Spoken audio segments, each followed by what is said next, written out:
নমস্কার, শ্রীরামসাথী পর্দায় আপনাদের সবাইকে স্বাগত। আপনাদের সাথে রয়েছে আমি অরূপা। এখনকার মতো বিশেষ বিশেষ সংবাদগুলি হলো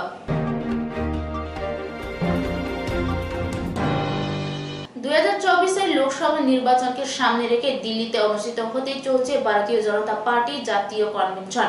এই কনভেনশন 17 এবং 18 তারিখ পর্যন্ত হবে। তাই এই কনভেনশনে যোগ দিতে ত্রিপুরা থেকে বিজেপির সকল নেতৃত্ব, মন্ত্রী, বিধায়ক এবং মুখ্যমন্ত্রী সহ দিল্লির উদ্দেশ্যে রওনা দিলেন আজ। আমাদের আগামী 17 এবং 18 ফেব্রুয়ারি আমাদের ভারতীয় জনতা পার্টির রাষ্ট্রীয় সভাপতি আদরণীয় জেপি নাড্ডাজি একটা ন্যাশনাল কনভেনশন মিটিং দিল্লির প্রগতি ময়দানে উনি ডেকেছেন এবং সেখানে আমাদের দেশের যশস্বী প্রধানমন্ত্রী নরেন্দ্র মোদীজি সেখানে উপস্থিত থাকবেন। আমাদের গৃহমন্ত্রী অমিত ভাই শাহজি উপস্থিত থাকবেন। মূলত আগামী লোকসভা নির্বাচনকে সামনে রেখে আমাদের এই বিশেষ ন্যাশনাল কনভেনশন মিটিং ডাকা হয়েছে।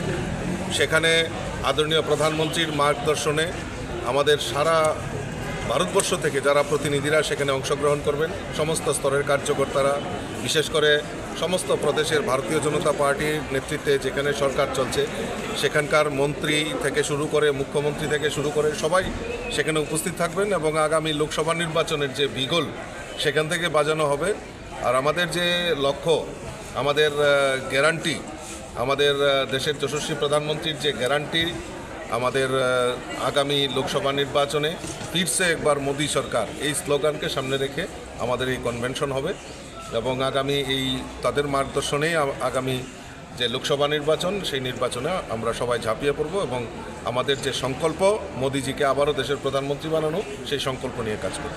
রাজ্যের থেকে কতজন যাচ্ছে এই কনভেনশনে? আমাদের এই রাজ্য থেকে মাননীয় মুখ্যমন্ত্রীও সেই কনভেনশনে উপস্থিত থাকবেন, রাজ্যের মন্ত্রীরা থাকবেন, স্টেট অফিস বেয়ারার থেকে শুরু করে মোর্চার প্রেসিডেন্ট, প্রায় 144 জনের প্রতিনিধি আমরা দিল্লিতে যাচ্ছি। কতদিনের কনভেনশন হবে? এটা 17 ফেব্রুয়ারি শুরু হবে দুপুর 2টা থেকে এবং প্রায় 18 তারিখ বিকালবেলা সেটা শেষ হবে। 67,57,000 টাকার দাবিদার নেই। কাঞ্চনজঙ্ঘা এক্সপ্রেসে বাথরুমের পাশে টাকার ব্যাগ উদ্ধার। ঘটনা ধর্মনগর রেল স্টেশনে।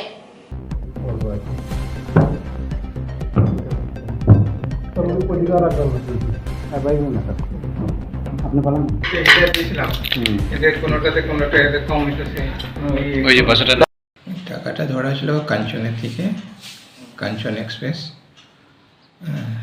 ক্লেম হিসাবে কোনো ক্লেম করে নেই কেউ। এখানে নিয়ে আসা হয়েছে 14 তারিখে।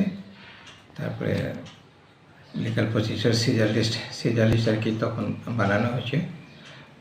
বানানোর পরে টোটাল আর কি ওখানে আর কি 500 টাকার নোট ছিল এবং 200 টাকার বান্ডেলসগুলো ছিল। তো আফটার আর কি সব কাউন্টিং করার পরে মেশিন দিয়ে কাউন্টিং করলাম। মেশিন দিয়ে কাউন্টিং করার পরে দেখা গেলো যে 66,57,000 আর কি টোটাল অ্যামাউন্ট আর কি পাওয়া গেছে আর কি। স্যার, এর সাথে কাউকে তো আটক করতে পারেননি আপনারা? না, এটা আনক্লেম হিসেবে পাওয়া গেছিলো, কাউকে আটক করা যায়। কাঞ্চনে কোন কামরা থেকে পাওয়া গেছে? এটা B1 লেটিনের পাশে ছিল। এটা আমাদের স্টাফ মনোজ শর্মা এরা রিপোর্ট করছে, আমাকে নিয়ে আসছে।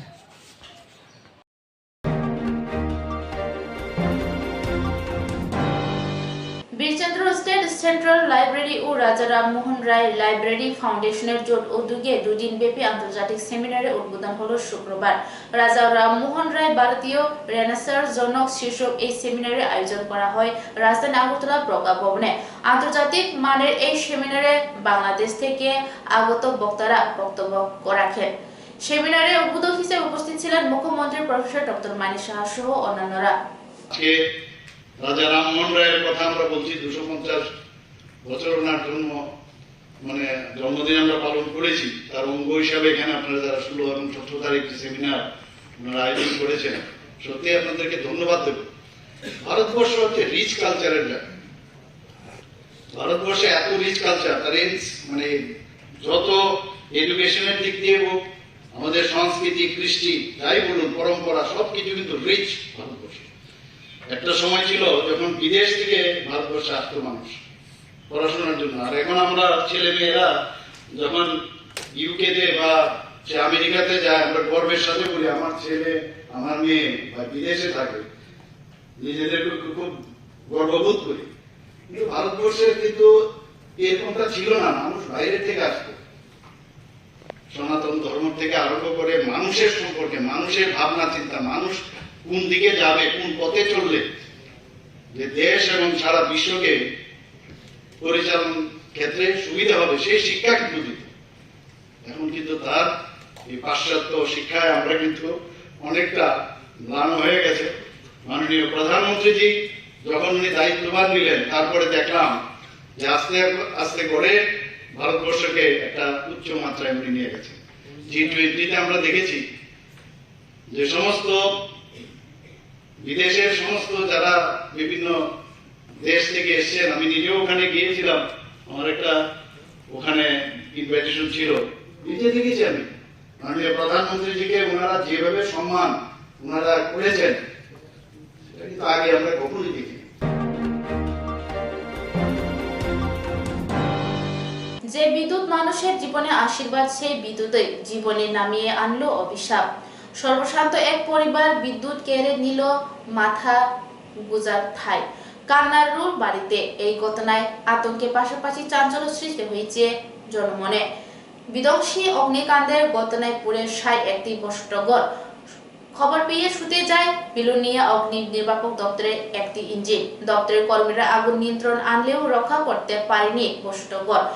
ঘরের সব জিনিসপত্র পুড়ে ছাই হয়ে যায়। ঘটনাটি গত শুক্রবার বেলা 10:40 নাগাদ বিলোনিয়া থানাধীন দক্ষিণ সোনাইছড়ি এলাকার বাসিন্দা স্বপন দাসের বাড়িতে। নাম কি? স্বপন দাস। কি হয়েছে? এই গ্যাংয়ের থেকে আগুন লাগিয়ে, কারেন্টের গ্যাংয়ের থেকে ব্রাশ বাজা। তারপর এরপরে আমরা দেখি যে কারেন্টের আগুন জ্বলে, গ্যাংয়ের কিন্তু আমরা ভিতরে ঢুকতে পারিনি। এরপরে এই সব বইটা জ্বলে গেছে, সব ঘুরা ঘরটা। ক্ষয়ক্ষতি কেমন হয়েছে আপনার? ক্ষয়ক্ষতি 35 লাখ টাকার মতো ক্ষয়ক্ষতি। ক্যাশ টাকা আসলেন ঘরে? ক্যাশ টাকা 2 লাখ টাকা আসিল। এখন কি চাইতেছেন আপনি? আমি চাইতেছি মাননীয় মুখ্যমন্ত্রী কাছে আবেদন করতে আছি আমার জন্য একটু সাহায্য করে। আপনার পেশা কি করেন? পেশা আমি চাকরি করি। কিসের? এগ্রিকালচারে চাকরি আমার শেষের পথে। মানে সকাল 10:50 দিকে আমাদের কাছে খবর আসে দক্ষিণ সোনাইছড়ি একটা বাড়িতে আগুন লাগছে। আমরা সঙ্গে সঙ্গে এসে দেখি একটা ঘরের মধ্যে প্রায় আগুন। তো আমরা আমরা হাত মিলিয়ে কাজ করি। তার সঙ্গে আবার ওইখানে লোকও আমাদের সঙ্গে সহযোগিতা হাত বাড়িয়েছে। আমরা 3টা ঘরে আমরা বাঁচাতে পেরেছি, একটা যেটার মধ্যে লেগেছিল সেটা আমরা বাঁচাতে পারিনি। ক্ষয়ক্ষতির পরিমাণ কেমন হবে তারা? আমাদের 10 থেকে 12 লাখ। তারা কত বলছে? তারা বলছে ক্যাশ নাকি 2 লাখ টাকা ছিল, আর 30 লাখের মতন তারা হারিয়ে আর কি। 30 লাখ টাকার মতো। কার বাড়ি এটা? এটা স্বপন দাস।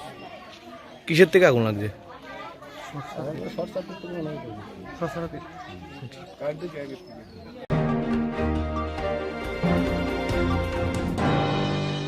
শুক্রবার 16 ফেব্রুয়ারি দেশের 5টি কৃষক সংগঠন, CITU কর্মচারী সংগঠন এবং পরিবহন শ্রমিকরা গ্রামীণ ভারত বন্ধের ডাক দিয়েছে। অপরদিকে একই দিনে শিল্প ও পরিবহন ক্ষেত্রে ভারত বন্ধের ডাক দেওয়া হয়েছে। মূলত 3টি কৃষক বিরোধী আইন কেন্দ্রীয় সরকার প্রত্যাহার করে নিলেও কৃষি উৎপাদনের ন্যূনতম সহায়ক মূল্য এখনো ঘোষণা করেনি। এই বিষয়কে সামনে রেখে 21 দফা দাবির ভিত্তিতে 16 ফেব্রুয়ারি গ্রামীণ ভারত বন্ধের এবং শিল্প ও পরিবহন ক্ষেত্রে ভারত বন্ধের ডাক দেওয়া হয়েছে। রাজ্যেও এই বন্ধের প্রভাব পড়েছে সামান্য, এমনটাই দাবি করেছেন সংযুক্ত কিষাণ মোর্চার রাজ্য নেতৃত্ববৃন্দরা। গ্রামীণ ভারত বন্ধ, শিল্প এবং পরিষেবা ধর্মঘট। এই অবস্থাতে আমাদের দিল্লিতে আপনারা জানছেন, দিল্লি এবং চণ্ডীগড়ে যেভাবে পুলিশ প্রচণ্ডভাবে কৃষক আন্দোলনকারী যারা তাদের উপর বর্বরচিত, এটা ভারতবর্ষের ইতিহাসে বোধ হয় এই ড্রোন দিয়ে সেখানে যারা ওই কাঁদনে গ্যাস ছোড়া, এটা প্রথম মনে হতে কৃষকদের উপর। কৃষকরা কি অপরাধী? তারা কি ক্রিমিনাল কেস করেছে? তারা তো নিজেদের হক দাবি চাইতে আসছে শ্রমিকরা। এই আক্রমণের বিরুদ্ধে আমাদের আজকে গোটা দেশে সংযুক্ত কিষাণ মোর্চা এবং কেন্দ্রীয় ট্রেড ইউনিয়নগুলো এই প্রতিবাদও হবে এই বন্ধের দিনে। তাই আমরা আজকে আগরতলায় এই প্রতিবাদে সামিল হয়েছি পুলিশি নির্যাতনের আক্রমণে।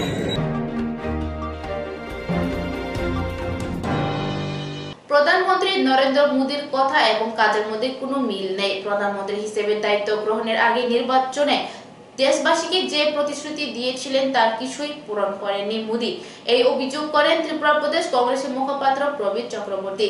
শুক্রবার আগরতলা প্রদেশ কংগ্রেস ভবনে এক সাংবাদিক সম্মেলন করে এই অভিযোগ তুলে ধরেন। আপনারা অবগত আছেন আমাদের দেশে সাম্প্রতিকতম যে অবস্থা, সেই অবস্থা সম্পর্কে